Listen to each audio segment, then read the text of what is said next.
우울증 완전 정복을 위한 올포원 상담소. 첫 번째 상담부터 진행을 해보죠.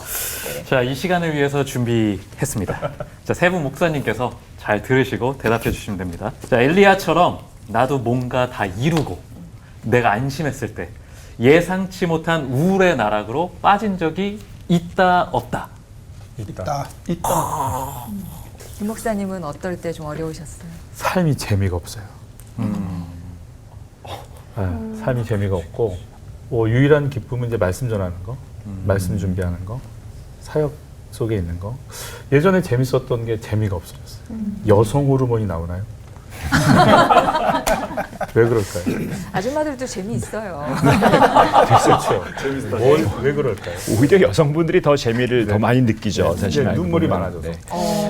네. 실제로 좀 그런 것도 있을 수 있을 것 같습니다. 그러니까 일단 연세가 드시고 나이가 들면서 사실 호르몬의 어떤 불균형, 일종의 남성 갱년기도 있잖아요. 알고 보면 진짜 그런 측면에서도 좀 있을 수 있고, 근데 사실 뭐 재미라는 게 정말 말씀 전하시고 목회하시고 하는 것들이 참 재미일 수 있지만 사실은 이게 재미가 없어지고 그럴 때 사람의 가장 쉽게 제가 뭐 더 얘기를 들어봐야겠지만 가장 중요한 거는 사실 호르몬적으로 따지면 몸에서 호르몬이 나오잖아요. 그러니까 사실은 재미가 없어지는 거의 가장 큰 원인 중에 하나는 몸을 덜 움직이는 경우가 되게 많아요. 맞아요. 사실은 살아있다는 것의 정의는 뭘까요?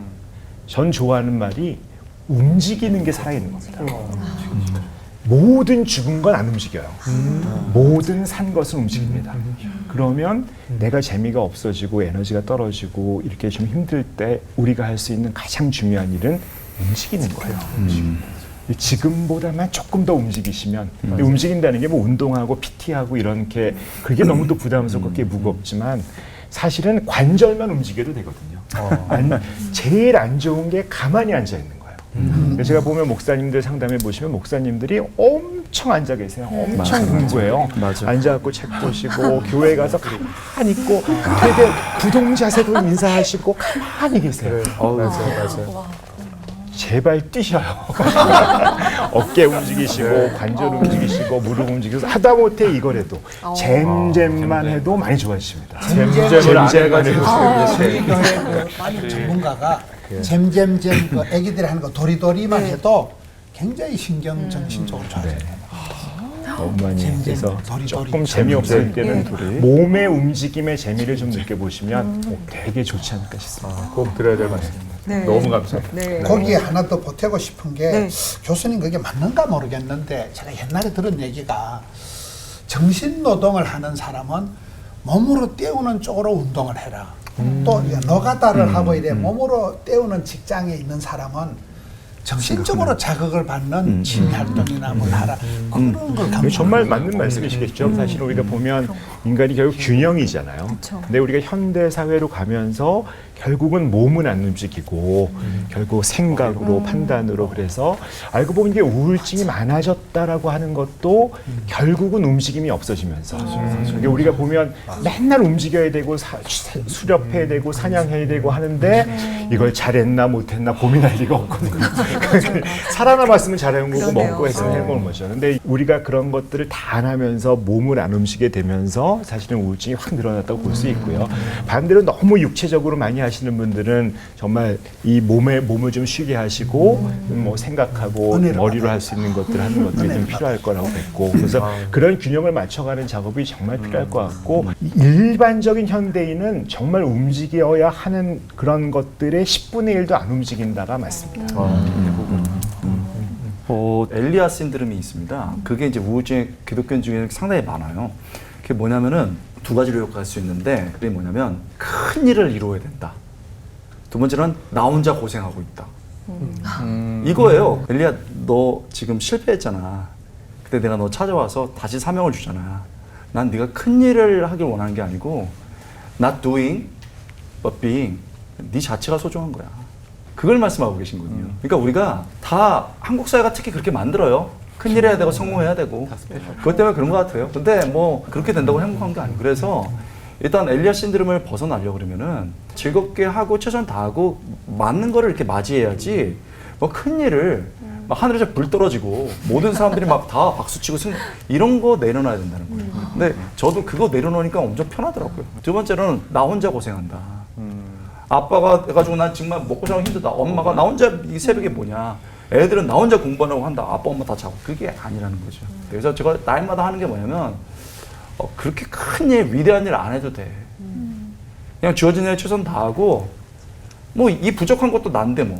여러분 열왕기 하 가잖아요. 그러면 다윗 안 좋은 얘기만 나와요. 엄청나게 막 깨진 사건부터 해갖고 나중에 복수해라. 그리고 막 뒤에 전쟁이 일어납니다. 그러면 나중에 여러분 그 바세바 사건으로 했던 모든 것들 전쟁 막 일어나고 깨지고 가정 어려워지고 그 다음에 막 반역하는 사건이 일어나거든요.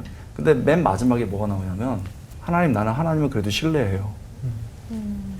그리고 하나님 나는요 그래도 하나님을 찬양할 거예요. 그 마지막 장이 그렇게 돼 있어요. 그 하나님은 다 실패해도 그 마음으로 최선 다했고 찬양하면 받아주신다는 거예요. 그리고 그 부족한 부분은 다윗이 아니고 다윗의 혈통에 나온 예수님이 알아서 해주신 거예요. 한 가지만 더 말씀드리면 저는 존재만 하면 그게 가장 큰 일입니다. 내가 없으면 우주가 없는 거예요. 맞습니다. 나는 늘 큰일하는 거야. 늘 큰일. 나는 내가 스스로 죽지만 않고 이 자리에 살아서 끝까지만 있으면 그거보다 더 큰일은 없습니다. 우리 모두 큰일하는 겁니다. 진짜. 이번에는 정말 간절히 도움이 필요한 이 실제 사연인데요. 시간상 제가 짧게 말씀드려보도록 하겠습니다. 몇 년째 자기 방에서 나오지 않는 아이 때문에 기도를 하고 있습니다. 근데 이 밥도 먹는 둥 마는 둥 우울한 얼굴로 아예 집 밖을 안 나가려고 하는데 어떻게 하면 좋죠? 이런 경우에는 어떻게 해요? 아유, 이런 걸 어떻게 이제 상담으로 이렇게 짧게 말씀드리겠습니까? 상황을 잘 모르는데. 근데 사실은 요즘에 이게 일본에서 나온 말인데 병 이름이 있죠. 히키코모리라고. 완전히 뭐 은둔형 외톨이라고 해서 사회에서 닫혀 있고 힘들어하면서 더 상처받고 안 나오는 아이들이 진짜로 많고 어떻게 할 수가 없거든요. 병원에 가지도 않고 교회에 가지도 않고 부모에서 너무 안타깝죠. 근데 솔직히 말씀드리면 할 수 있는 방법이 거의 없잖아요. 근데 제일 중요한 거 그냥 뭐 너무 이렇게 이 얘기 듣고 상처받을 수도 있는데 딱 한 가지만 전 말씀드리고 싶으면 그 아이 때문에 내가 인생이 너무 불행해지지 않았으면 좋겠어요. 그래서 뭔가 엄마가 너무 불행하면 사실은 내가 우리 엄마가 불행해지는 게 나 때문이라고 생각하면서 자책감이 더 심해집니다. 밖에 안 나오시면 이건 힘들지만 그냥 둘이 잘 지내세요. 그거 너무 이렇게 가볍게 들려서 너무 상처받을 수 있을까 봐 조심스럽거든요.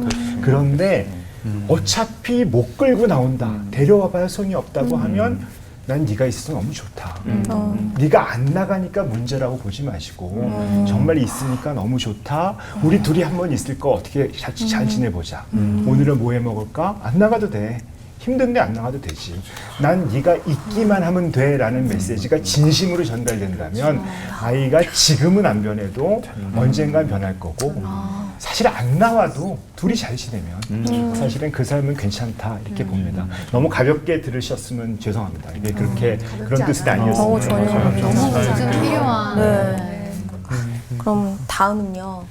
모범생인 줄만 알고 있었는데 중학교에 올라가면서 학업 스트레스 때문인지 자해를 하기 시작했다고 하는데 점점 더 감당이 안 되는데 병원은 또 절대 안 가려고 한대요.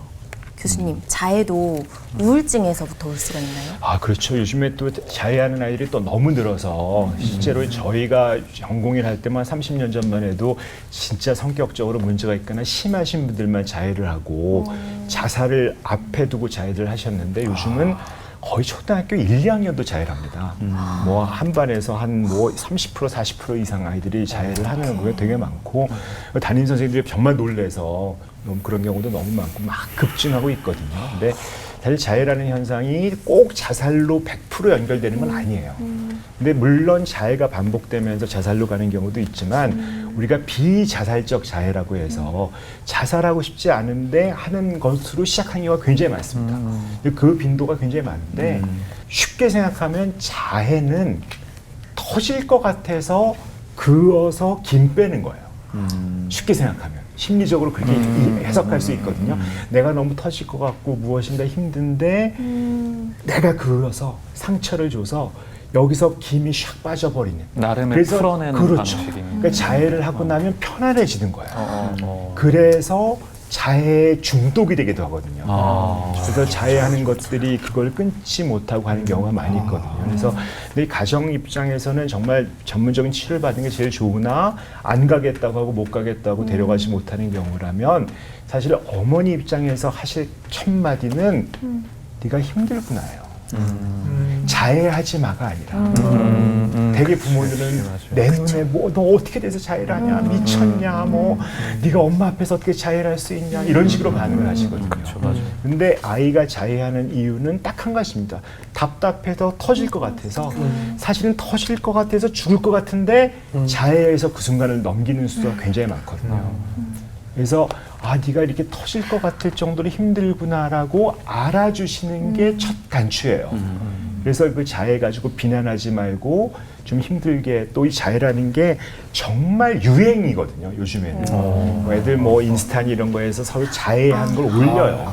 그래서 이렇게 올리고 내게 더 끔찍하다 뭐 올리기도 하고 막 그러거든요. 그래서 이런 현상이 너무 사회에 많이 만연해 있기 때문에 일단 어머니께서도 약간 자해 공부를 좀 하실 필요가 있어요.